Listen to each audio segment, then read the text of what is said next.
کیا آپ جانتے ہیں کہ اعلان نبوت سے پہلے ہمارے پیارے نبی حضرت محمد صلی اللہ علیہ وسلم کی زندگی کیسی تھی؟ وہ بچپن میں عام بچوں سے کتنے مختلف تھے اور کیسے انہوں نے اپنی حکمت سے عرب کے قبیلوں کو ایک بہت بڑی خونی جنگ سے بچایا۔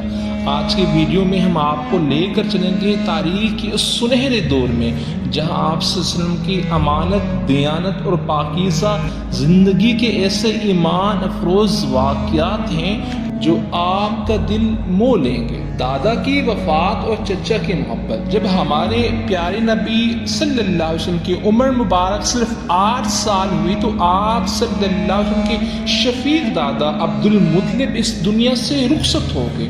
وفات سے پہلے انہوں نے خاص طور پر اپنے بیٹے ابو طالب کو وصیت کی کہ وہ آپ صلی اللہ علیہ وسلم کی کفالت کریں۔ چچا ابو طالب نے اپنے بھتیجے کو اپنی اولاد سے بھی زیادہ محبت دی۔ وہ آپ صلی اللہ علیہ وسلم کو کبھی اپنی آنکھوں سے اوجھل نہیں ہونے دیتے تھے، یہاں تک کہ رات کو اپنے پاس سے سلاتے تھے۔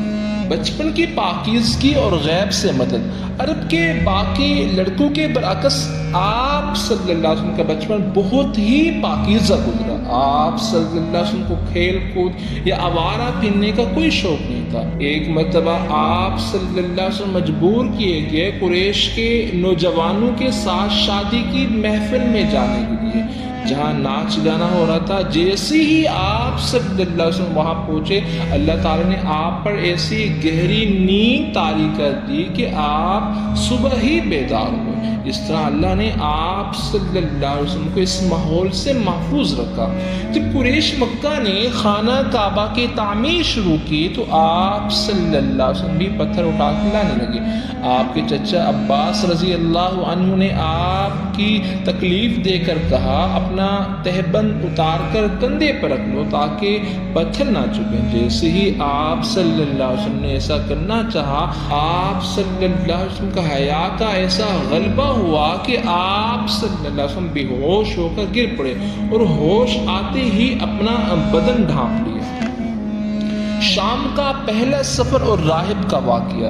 جب آپ صلی اللہ علیہ وسلم کی عمر 12 سال ہوئی تو چچا ابو طالب تجارتی قافلے کے ساتھ شام جانے لگے۔ وہ آپ کو مکہ اکیلا نہیں چھوڑنا چاہتے تھے، اس لیے ساتھ لے گئے۔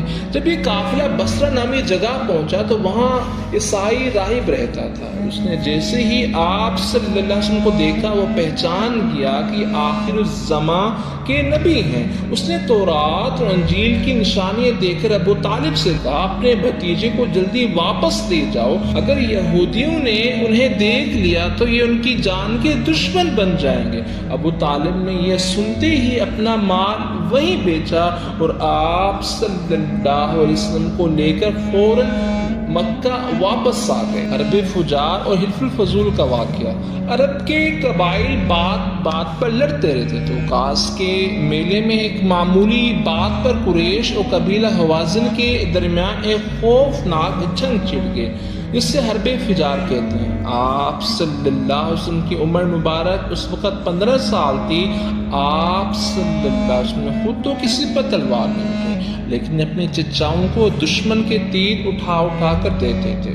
اس تباہ کن جنگ کے بعد مکہ کے کچھ لوگوں نے مل کر ایک معاہدہ کیا کہ ہم مکہ میں کسی پر ظلم نہیں ہونے دیں گے، مسافروں کی حفاظت کریں گے اور غریبوں کی مدد کریں گے۔ آپ صلی اللہ علیہ وسلم اس معاہدے میں شریک ہوئے اور نبوت کے بعد بھی فرماتے تھے کہ مجھے اس معاہدے کے بدلے اگر کوئی سرخ اونٹ بھی دے دے تو میں یہ معاہدہ نہ توڑوں۔ تجارت اور صادق الامین کا لقب۔ جب آپ صلی اللہ علیہ وسلم جوان ہوئے تو آپ صلی اللہ علیہ وسلم نے تجارت کا پیشہ اختیار کیا۔ آپ صلی اللہ علیہ وسلم کے دیانتداری کے قصے پورے مکہ میں مشہور ہو گئے۔ ایک صحابی عبداللہ بن ابی الحمصاء رضی اللہ عنہ بیان کرتے ہیں کہ نبوت سے پہلے میرا آپ صلی اللہ علیہ وسلم سے ایک معاملہ ہوا۔ میں نے آپ صلی اللہ علیہ وسلم سے کہا کہ آپ یہیں رکیں، میں ابھی آتا ہوں۔ میں بھول گیا اور 3 دن بعد واپس آئے۔ میں نے دیکھا کہ پیارے نبی صلی اللہ علیہ وسلم اسی جگہ میرا انتظار کر رہے تھے۔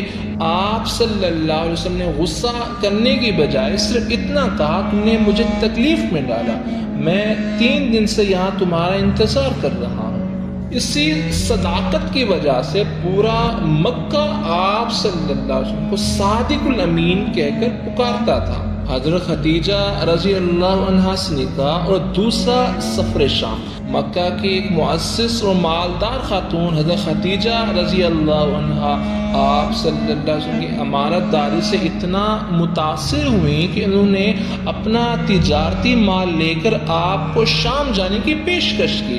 اس سفر میں حضرت خدیجہ رضی اللہ عنہ کا غلام میسرہ بھی آپ صلی اللہ علیہ وسلم کے ساتھ تھا۔ وہ نستورہ نامی راہب بھی آپ صلی اللہ علیہ وسلم کو دیکھ کر نبوت کی پیشن گوئی کر دی۔ جب قافلہ واپس آئے تو میسرہ نے حضرت خدیجہ رضی اللہ عنہ کو آپ صلی اللہ علیہ وسلم کے اعلیٰ اخلاق اور برکتوں کا حال سنایا۔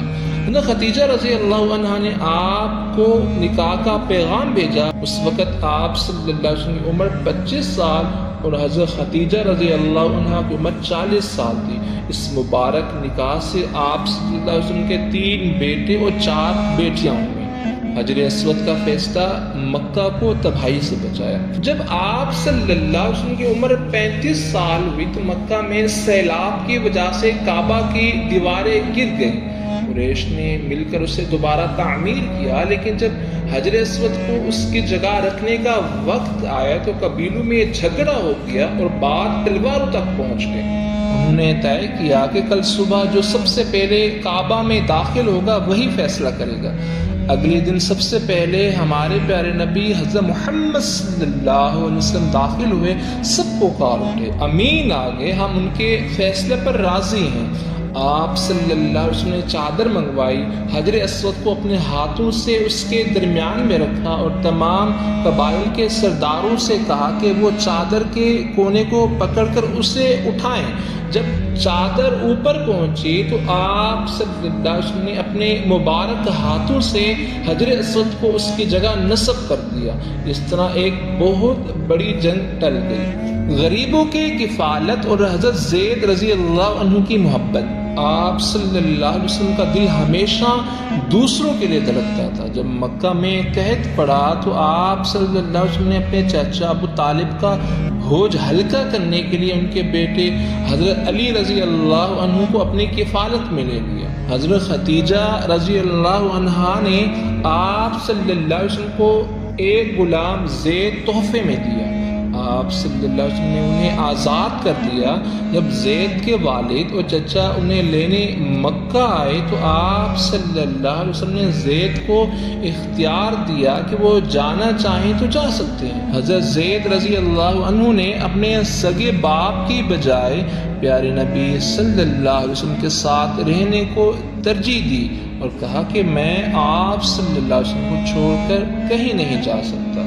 سبحان اللہ، یہ تھی نبوت ملنے سے پہلے پیارے نبی صلی اللہ علیہ وسلم کی پاکیزہ اور بے مثال زندگی۔